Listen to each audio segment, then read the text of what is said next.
Hello my dear friends, मैं हूं SP Singh और आप देख रहे हैं स्मार्टर एवरीडे। दोस्तों, यह वीडियो है बीएड फर्स्ट ईयर के स्टूडेंट्स के लिए, जिसमें हम डिस्कस करेंगे शिक्षा एक त्रिमुखी प्रक्रिया के रूप में। जैसा कि देखिए, आपके सामने एक क्वेश्चन पेपर है 2019 का बीएड फर्स्ट ईयर का। इसमें क्वेश्चन पूछा गया है आपका, तीसरा क्वेश्चन है कि शिक्षा एक त्रिमुखी प्रक्रिया है, इस कथन को संक्षिप्त विवेचना कीजिए।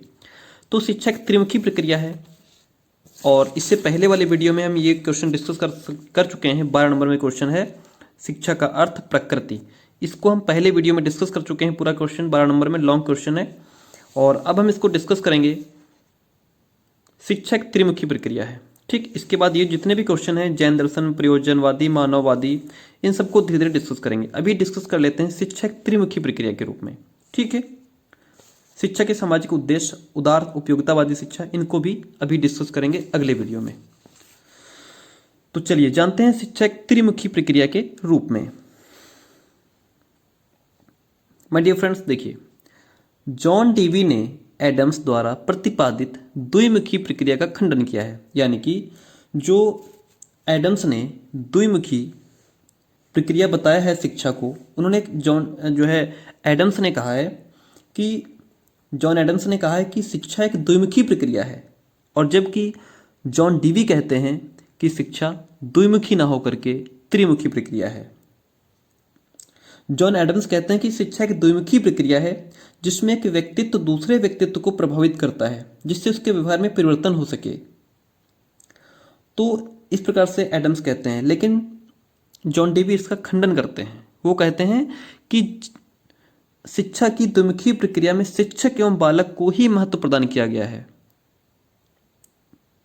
जबकि इस प्रक्रिया में पाठ्यक्रम भी महत्वपूर्ण है। और बात बिल्कुल सही है कि अगर शिक्षा को हम द्विमुखी कह देंगे तो उसमें शिक्षक और बालक रह जाएगा, ठीक है। अगर शिक्षक और बालक के बीच से पाठ्यक्रम को हटा दिया जाए तो वहां पर फिर शिक्षक और बालक का कोई मतलब नहीं रह जाता है। भाई, पाठ्यक्रम के बिना कुछ नहीं हो सकता। तो इस प्रकार से जॉन डीवी ने कहा है कि नहीं, शिक्षा त्रिमुखी प्रक्रिया है। डीवी का विचार है कि शिक्षा की प्रक्रिया में अध्यापक और छात्रों के बीच अंतःक्रिया का कोई ना कोई आधार अवश्य होता है। भाई, हम लोग बिना कॉपी किताब के, बिना पाठ्यक्रम के कब तक सत्यनारायण की कथा करते रहेंगे? नहीं कर सकते ना। केवल ओरल तो नहीं पढ़ सकते, ना पढ़ा सकते हैं। तो वहां पे कुछ तो अंतःक्रिया के करने के लिए कुछ ना कुछ आधार हमको चाहिए, और वह आधार समाज है, क्योंकि बालक का विकास समाज में रहकर ही होता है। समाज द्वारा ही बदलती परिस्थितियों के अनुसार शिक्षण विधियों को निर्धारित किया जाता है। डीवी ने बताया कि शिक्षा की प्रक्रिया के दो रूप हैं। कौन कौन से? एक तो मनोवैज्ञानिक और दूसरा सामाजिक। शिक्षा के द्वारा निस्संदेह बालक की जन्मजात शक्तियों का विकास किया जाना चाहिए, परंतु हमें यह भी नहीं भूलना चाहिए कि बालक का विकास समाज में रहकर ही संभव होता है। अतः उन्होंने शिक्षा प्रक्रिया के 3 आधारभूत स्तंभ बताए हैं, और वो हैं शिक्षक, बालक तथा पाठ्यक्रम। सो माय डियर फ्रेंड्स, ये थी शिक्षा एक त्रिमुखी प्रक्रिया के रूप में एक छोटा सा क्वेश्चन आपके सामने। इसके बाद हम बात करेंगे, चलो इसी वीडियो में आगे बात कर लेते हैं, उदार और उपयोगितावादी शिक्षा क्या है। सो माय डियर फ्रेंड्स, देखिए, अब आपके सामने है उदारवादी व उपयोगितावादी शिक्षा, लिबरल एंड यूटिलिटेरियन एजुकेशन, जो कि आपके सामने क्वेश्चन पेपर में क्वेश्चन पूछा गया है 2019 में। उदारवादी और उपयोगितावादी शिक्षा क्या है, जान लेते हैं इसको। देखिए, उदार शिक्षा प्रायः सामान्य शिक्षा होती है। उदार शिक्षा वो शिक्षा है जो कि सामान्य है। इसमें साहित्य, कला, संगीत, इतिहास, नीति शास्त्र, राजनीति आदि की शिक्षा की प्रधानता होती है। और उपयोगितावादी शिक्षा में आर्थिक प्रश्न जुड़े रहते हैं। देखिए, उदार शिक्षा क्या है? सामान्य शिक्षा। उपयोगितावादी शिक्षा में आर्थिक प्रश्न जुड़े रहते हैं। यह व्यावसायिक, कार्यान्मुख, क्रिया केंद्रित, अर्थोपार्जन एवं जीविकोपार्जन के उद्देश्य को लेकर चलती है, और इसमें कला, शिल्प, व्यवसाय, रोजगार परक विषयों की प्रधानता होती है, ठीक है। तो इस प्रकार से एक छोटा सा अंतर हुआ उदार और उपयोगितावादी शिक्षा में। अब जानेंगे उदार शिक्षा का अर्थ क्या है विस्तार तरीके से। देखिए, मीनिंग ऑफ लिबरल एजुकेशन। शिक्षा शब्दकोश के अनुसार लिबरल एजुकेशन का अर्थ है नॉन वोकेशनल एजुकेशन, अर्थात उदार शिक्षा, अव्यावसायिक शिक्षा या एक सामान्य शिक्षा। उदार शिक्षा का स्वरूप बहुत प्राचीन है। ग्रीस में शिक्षा का अधिकार सिर्फ स्वतंत्र व्यक्तियों को था। ग्रीस में शिक्षा का अधिकार केवल उन्हीं को था जो कि स्वतंत्र थे। ग्रीक समाज में गुलाम व्यवस्था थी, क्योंकि वहाँ स्वतंत्र व्यक्तियों को शिक्षा का अधिकार इसलिए था क्योंकि वहाँ पे समाज में गुलाम व्यवस्था थी। गुलामों के विपरीत स्वतंत्र व्यक्तियों को दी जाने वाली शिक्षा उदार शिक्षा के नाम से पुकारी जाती थी। इसमें तर्क, व्याकरण, गणित, संगीत और खगोल विद्या पढ़ाई जाती थी। इस काल में यह सामान्य शिक्षा कही जाने वाली शिक्षा थी। ठीक है, कहलाती थी।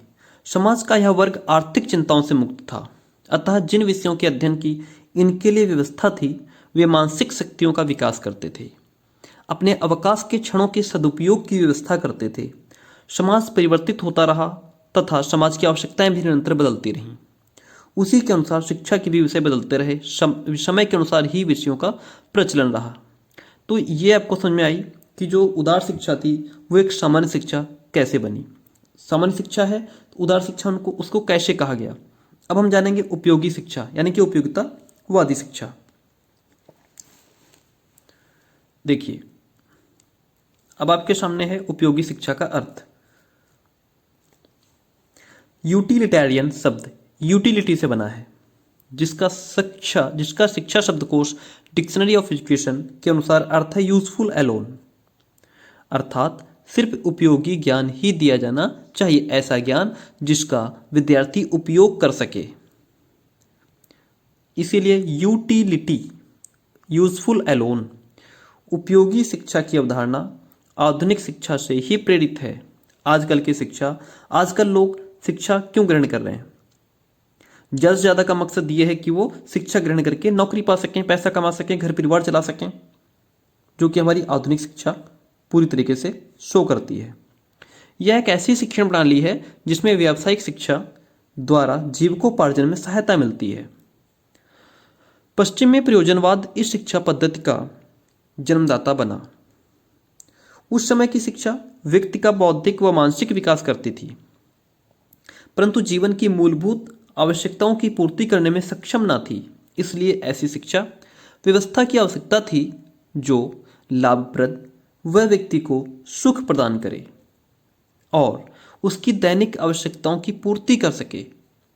इसके लिए व्यावसायिक व तकनीकी शिक्षा उपयोगी सिद्ध हुई तथा इससे मनुष्य की मूलभूत आवश्यकताओं की पूर्ति हुई और इसमें अधिकांश वैज्ञानिक विषयों का ही समावेश किया गया।